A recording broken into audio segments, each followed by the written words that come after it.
Hey, it's Jack. Welcome to another episode of the FS Discover podcast. This episode is over 747 landings in Flight Simulator 9.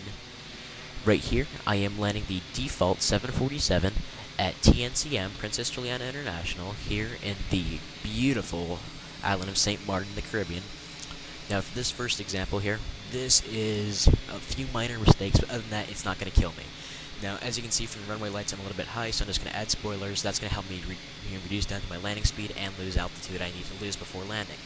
Also, you'll notice that my nose is way over to the left. That is because there is currently a 36 knot crosswind, a very severe crosswind, coming from the north of the runway, left to right.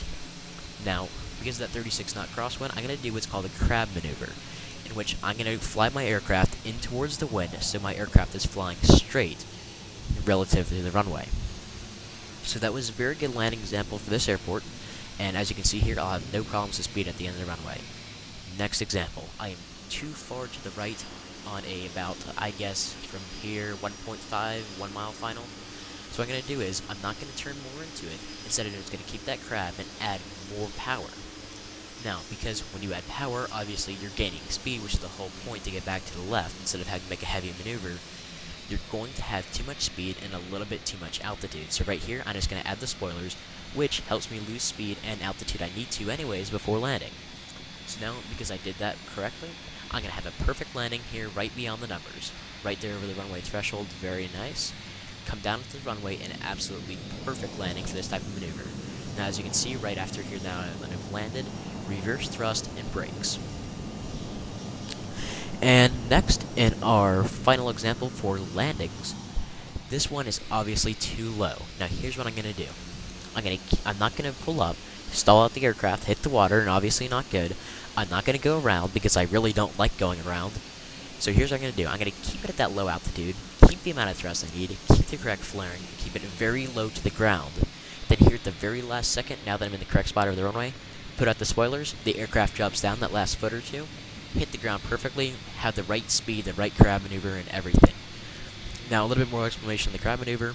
Basically, keep the aircraft pointing to the wind. At the very last second, take out your rudder, you'll line up with the runway, and you're good to go. So finally, a takeoff example, because here at St. Martin, not only the landing's hard, but somehow some idiot somewhere managed to make the takeoffs hard too. So here's what you're going to do. Before you start going down the runway, you're going to put in full throttle. Now, because of the way that the FS9 747 works, I would advise, let's say, maybe between 140 and 160 knots, start to pull back the front, start to pull back the nose to somewhere between 5 and 10 degrees.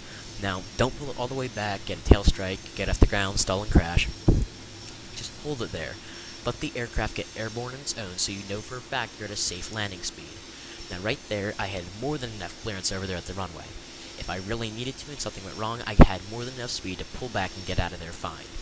Now up here over the mountains, I can see clearly by now that I'm going to have way more than enough room to get up over these mountains. And I'm not going to be one of those pilots that likes to do the 30-40 degree climb up over them. They're not that big of a factor.